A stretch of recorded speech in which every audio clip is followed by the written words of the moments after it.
खुशी का आंसू तुम्हारी पीठ पर गिरेगा। इस दिन के लिए आपको पढ़ना है। सोचिए जब आप गली में से जा रहे होंगे और कोई आपके साथ में आपकी मम्मी या पापा जा रहे हैं, तो कोई ये कहेगा कि ये देखिए ये देवेंद्र के पापा जा रहे हैं, ये देखिए देवेंद्र की मम्मी जा रही है, ये देखिए सुनीता के पापा जा रहे हैं। मतलब अभी तक आप अपने पिता के काम की वजह से पहचाने गए थे, आज के बाद आपके माता पिता आपके कर्म की वजह से पहचाने जाएंगे, आपकी नौकरी की वजह से पहचाने जाएंगे। कुल मिलाकर इतना काम कर दो कि पिता की फिक्र को अब की बार फक्र में बदल दो। और जो माँ से वादा किया था ना कि माँ तेरे पसीने की हर बूंद को मोती सा चमकाऊंगा, सपने बड़े देखना माँ, पूरा करके तेरा शेर शेरनी, पूरा करके तेरा शेर शेरनी। अब की बार वो सपना आपको पूरा करना है। सोचिए कितनी जिम्मेदारी आपके ऊपर है। कभी आपने घर वालों ने आपसे ये नहीं कहा कि ऐसा कर बेटा अब की बार 5,000 की जगह 4,000 रुपए ले ले, मेरी स्थिति खराब है। वो आपसे हमेशा कहेंगे कि तू 6,000 ले, तू ढंग से खा, तू ढंग से पी, अच्छे से पढ़ाई कर। और माँ तो कभी कहती ही नहीं है कि तू पढ़ ले। माँ तो हमेशा ये पूछती है कि भाई साहब कि खाना खाया तूने, सो लिया तू।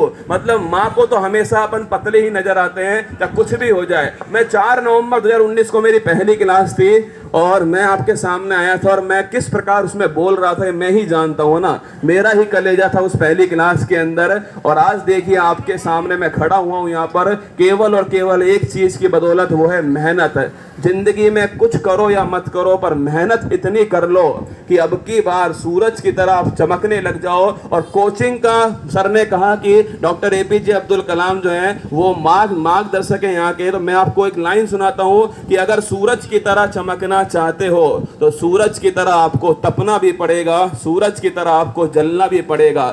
जो सूरज की तरह नहीं जलेगा वो कुछ नहीं करेगा। और जब मांझी जो है, सोचो यार, एक पहाड़ को तोड़कर मांझी ने रास्ता बना दिया तो इस मंजिल की क्या औकात तुम्हारे सामने। जब उस अकेले बंदे ने, सोचो आप, उस अकेले बंदे ने बिना किसी की सहायता के उस पहाड़ को उसकी औकात दिखा दी, तो आपके सामने मंजिल की कोई औकात नहीं है। बस आपके इरादे कितने मजबूत हैं इस बात से तय होगा। आंधियों से कह दो अपनी औकात में रहें, आंधियों से कह दो अपनी औकात पे रहें। यहाँ पर उड़ान पंखों से नहीं हौसलों से होने वाली है। और अब की बार जो हौसले हैं ना वो अलवर वालों के सबसे ऊपर हैं। आप कोई भी लिस्ट देख लीजिए, अलवर वाला उसमें आपको मिल ही जाएगा। क्योंकि एक तो अलवर वालों के पास में खोपड़ी बहुत तेज है ना।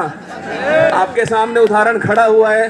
करंट अफेयर्स का नाम लेकर मैंने यूट्यूब पर करंट अफेयर्स का नाम लेकर मैंने स्टार्ट किया और आज मैं सबको लपेट रहा हूँ, है ना।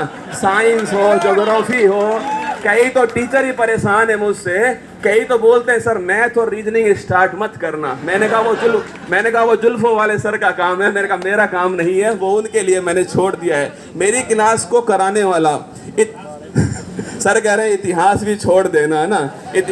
सर मैं इतिहास में केवल मॉडर्न हिस्ट्री पढ़ाता हूँ, बाकी तो गुप्त काल तो मुझसे भी नहीं आता, वो भी गुप्त ही है मेरे लिए, है ना। तो मेरे यहाँ पर कमलेश जो है मेरी क्लास करवाता है। आप सभी जानते होंगे कि सुबह राजूरी टीम जो क्लास करवाती है वो है कमलेश, मारवाड़ से हैं और आज उनका हैप्पी बर्थडे भी है। तो मैं चाहूँगा एक बार जोरदार तालियां कमलेश के लिए बजे। और मैं चाहूँगा उसे मैं मंच पर बुलाऊं क्योंकि इनके बिना मैं कुछ नहीं हुआ ना। यही मेरी टीम है, यही मेरी ताकत है। आज इनका हैप्पी बर्थडे भी है। इसने मुझसे कहा सर आपने मेरी स्टोरी नहीं लगाई। मैंने कहा आज तेरी स्टोरी पूरे अलवर वाले लगाएंगे, तो चिंता मत कर। और ये कमलेश है जो मेरी सुबह सुबह क्लास कराता है। सोचिए 5:30 बजे जगता होगा ये, मैं 6 बजे जग कर आता हूँ, डेली उपस्थित होता है। जोधपुर का रहने वाला है। मैं जब भी अलवर आता हूँ तो ये मेरे साथ अलवर आता है मेरी क्लास कराने के लिए। और जितनी शिद्दत से मैं क्लास लेता हूँ ना उससे अधिक शिद्दत से ये बंदा मेरी क्लास करवाता है। तो ऐसे लोगों को अपने पास में रखिए जो सुख और दुख में आपके साथ हो, उनको पास में रखिए। जो सुख में आपके साथ हैं उन्हें पास में मत रखिए, वो कोई काम के नहीं है आपके लिए। ये वो लोग हैं जिनको मैंने मतलब अपनी जान से ज्यादा जिन्हें प्यार करता हूँ ना, ये वो लोग हैं, वो शख्स है जो मेरे साथ। इसने कहा सर मैं तो चलूंगा ही चलूंगा, है ना, चाहे कुछ ही हो जाए अलवर तो मैं चलूंगा। मैंने कहा है कि 1000 एपिसोड में पूरे कराऊंगा बिना छुट्टी के, और 920 एपिसोड में पूरे करा चुका हूँ। 1000 का एक नया रिकॉर्ड भी मैं अलवर के नाम करूंगा, बिना छुट्टी के 1000 एपिसोड। उसके बाद मैं कहीं घूमने जाऊंगा, है ना। वरना पता लगा कि 1000 एपिसोड के चक्कर में दीपांशी जी चली गई है ना, ऐसा ना हो जाए कहीं, तो मैं फिर उसके बाद घूमने के लिए जाऊंगा। तो आप सभी खूब दम लगा के मेहनत कीजिएगा, खूब पढ़िएगा। थोड़ा इंतजार भी किया होगा आपने कि मैं 11 बजे की बोल करके आपके बीच में 11:45 बजे आया। एक्चुअली मैं आज तो मैं 11:30 ही गया था, पर बीच में जो रसगुल्ले हमारे वो कह रहे सर नागिन डांस करो, तो मैंने कहा नागिन डांस तो मैं वहीं जाकर करूंगा ना। तो कौन कौन तैयार है नागिन डांस के लिए? भाई साहब, मतलब सब के सब तैयार हैं। नागिन कौन बनेगा, सपेरा कौन बनेगा? तो जम के मेहनत करना। इतना आपसे कह रहा हूं कि अगर आपने पसीना बहाया, आपने मेहनत की, तो आपको रोकने वाला कोई नहीं है। जिंदगी में 2 तरह के दर्द होते हैं, सुनना मेरी बात को, 2 तरह के दर्द। एक होता है कि जो दर्द आपको कुछ पाने के लिए मिलता है, आपने मेहनत की, ये दर्द है आपके लिए, संघर्ष आप कर रहे हो लगातार अपनी परीक्षा की तैयारी के लिए, खूब आप पसीना बहा रहे हो, ये दर्द आप सह रहे हो। बिना दाल वाली आप दाल पी रहे हो, आप सोचिए, पानी वाली आप दाल पी रहे हो, ये भी संघर्ष ही है आपके लिए। सुबह की रोटी शाम को खा रहे हो, ये भी संघर्ष है आपके लिए।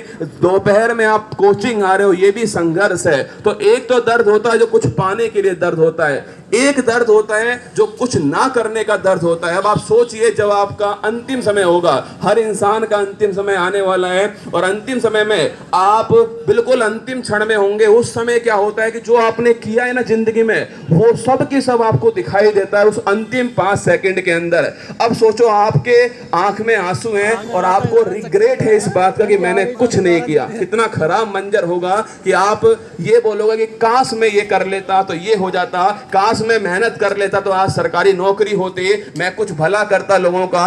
सोचिए, वो काश जो वर्ड है, एक तो ये दर्द होगा, और एक आपकी आंख में खुशी का आंसू होगा कि मैंने कुछ करके जा रहा हूं, मैंने कुछ किया इस जिंदगी में, मैंने समाज को कुछ दिया इस जिंदगी में, मेरे कारण 4 बच्चे सेलेक्ट हो गए सरकारी आपके नौकरी के अंदर। एक ये वाला दर्द होगा। अब आपको कौन सा दर्द लेना है? कुछ करने का दर्द लेना है या रिग्रेट करने का दर्द लेना है? बताओ, कुछ करने का दर्द लेना है या रिग्रेट का? ए अभी लोग कर रहे हैं ऑप्शन।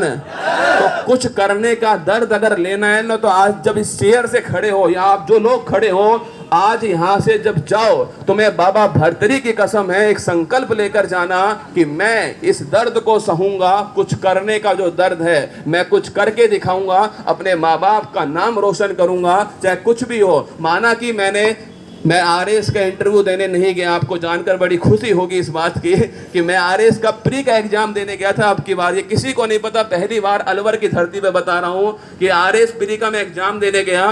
कोविड-19 के कारण मार्क्स लगे हुए थे ना, तो मार्क्स के कारण क्या था, पहचान में नहीं आएंगे, मुझे ऐसा लगा। तो मैं पहुंच गया, उन्होंने मेरे चश्मे से, मेरे हाथ में जो ये बंधा हुआ है, इससे पहचान लिया बच्चों ने। जैसे ही एग्जाम खत्म हुआ, सब के सब बाहर खड़े हुए थे, और आप यकीन मानिए, उस यूनिवर्सिटी के बाहर जो मेला लगा था ना, मैं समझ गया कि अब एग्जाम देने का समय नहीं, अब एग्जाम दिलवाने का समय आ चुका है। आपको क्या बताऊं, 500 से अधिक स्टूडेंट जो हैं, जो परीक्षा देने आए थे आरएस की परीक्षा, क्योंकि आरएस में करंट अफेयर्स का बोलबाला रहता है। तो आरएस में इस बार जो खोपड़ी उड़ाई परीक्षा में, उन्होंने मुझसे एक ही बात कही कि सर, आपकी फ्री क्लास से हमने वो पा लिया जो हम कहीं पर पेड भी नहीं पा पाते।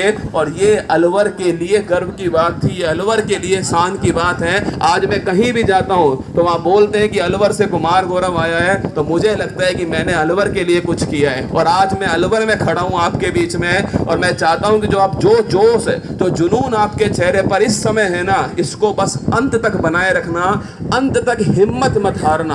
कभी कभी ऐसा लगेगा आपको कि यार, मेरे बगल वाला कांस्टेबल बन गया, मैं अभी तक एसआई में लगा हुआ हूँ, उसकी शादी हो गई, मैं अभी तक तैयारी कर रहा हूँ, उसके बच्चे हो गए, मैं अभी तक तैयारी कर रहा हूँ, ऐसा कौन सा जुर्म मैंने किया था।